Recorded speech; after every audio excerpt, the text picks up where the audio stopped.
Friends, एक सवाल अक्सर हमारे मन में आता है, क्या किसी भी देवता का सिर्फ मंत्र जप लेने से हमें उनकी कृपा मिल जाती है?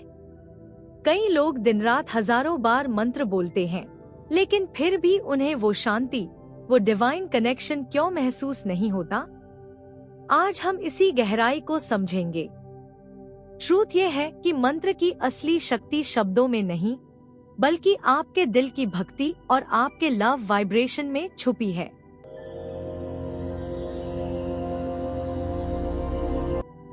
पार्ट 1, मंत्र और भाव का अंतर। देखिए, मंत्र सिर्फ एक साउंड है, एक ध्वनि। लेकिन जब उसमें भावना, इमोशन और प्रेम, लव मिल जाता है, तो वही ध्वनि डिवाइन एनर्जी को अट्रैक्ट करने लगती है। उदाहरण के लिए, अगर कोई बच्चा बार बार अपनी माँ को माँ माँ कहे, लेकिन उसके मन में प्यार न हो, तो माँ खुश नहीं होगी। लेकिन वही बच्चा अगर एक बार सच्चे प्रेम से माँ को पुकारे, तो माँ सब कुछ छोड़कर दौड़ी चली आएगी।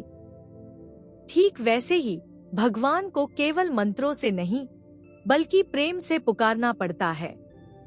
This is the secret. मंत्र से ज्यादा आपकी इनर फीलिंग्स मैटर करती हैं। Part 2, pure energy connection. भगवान कोई मूर्ति या शब्दों में बंद एंटिटी नहीं है। God is pure energy. और एनर्जी को अट्रैक्ट करने के लिए आपकी फ्रीक्वेंसी हाई होनी चाहिए। जब आप मंत्र मैकेनिकली रिपीट करते हैं, जैसे बिना भाव के केवल शब्द गिनकर, तो वो सिर्फ साउंड रह जाता है। लेकिन जब आप उसी मंत्र को प्रेम से बोलते हैं, ग्रैटिट्यूड और सरेंडर के साथ बोलते हैं, तो वो एक वाइब्रेशन बन जाता है जो आपके पूरे ऑरा और जीवन को बदल देता है।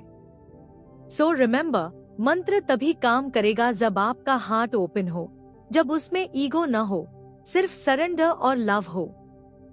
Part 3, practical examples. बहुत सारे लोग एग्जाम्पल्स देते हैं कि उन्होंने सालों तक मंत्र जपा, लेकिन कुछ चेंज नहीं हुआ। असल में प्रॉब्लम मंत्र में नहीं है, प्रॉब्लम उनके अप्रोच में है। यदि आप भगवान को सिर्फ डील की तरह याद करते हैं, जैसे अगर मेरा काम हो जाए तो मैं 108 बार मंत्र जपूंगा, तो वो भक्ति नहीं है, वो सिर्फ एक ट्रांजैक्शन है। लेकिन भक्ति का मतलब है unconditional love. Think about this. जब आप अपने किसी प्रिय व्यक्ति से बात करते हैं, तो आप केवल शब्द नहीं बोलते, आप दिल से बोलते हैं। वैसे ही जब आप मंत्र जपते हैं, तो वो भगवान से आपकी डायरेक्ट बातचीत होनी चाहिए। एक pure conversation filled with love, surrender और फेथ।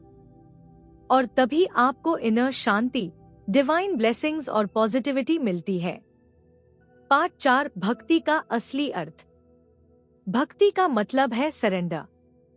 अपने ईगो को छोड़ देना, अपनी इच्छाओं को भगवान को सौंप देना। जब आप चांटिंग करते समय ये महसूस करते हैं कि मैं कुछ नहीं, सब कुछ वही है, तब मंत्र अलाइव हो जाता है।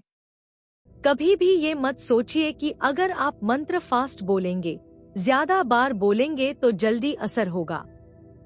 Quality matters, not quantity. One mantra with pure love is equal to 1000 mantras without devotion. Lord Krishna ने भी कहा है, पत्रम पुष्पम फलाम तोयम योमि भक्त्या प्रयच्छति तदहम भक्त्युपाहृतम अश्नमि प्रयतत्मना।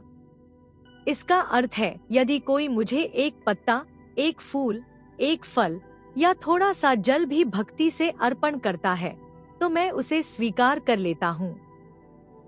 यहाँ फोकस भक्ति पर है, न कि ऑफरिंग पर। सो फ्रेंड्स, अब आप समझ गए होंगे कि मंत्रा चांटिंग का सीक्रेट क्या है। मंत्रा इज अ टूल, लेकिन उसकी असली शक्ति तब निकलती है जब उसमें आपका लव, डिवोशन और सरेंडर जुड़ जाता है। भगवान को शब्दों से नहीं, दिल से याद कीजिए। Because God doesn't listen to your tongue, God listens to your heart. इसलिए अगली बार जब आप मंत्र जपें, तो मैकेनिकल तरीके से नहीं, बल्कि दिल से कीजिए। फील कीजिए कि आप और भगवान एक ही हैं। योर लव ही आपको डिवाइन से कनेक्ट करेगा, और वही आपको शांति, शक्ति और सुख देगा। दोस्तों, उम्मीद है कि आपको यह वीडियो पसंद आया होगा। अगर आपको ये बात मीनिंगफुल लगी तो वीडियो को लाइक कीजिए, अपने फ्रेंड्स के साथ शेयर कीजिए और हाँ, चैनल को सब्सक्राइब करना मत भूलिएगा। अगले वीडियो में फिर मिलते हैं एक नई स्पिरिचुअल लर्निंग के साथ। Till then, stay blessed, stay connected with positivity. See you in the next video.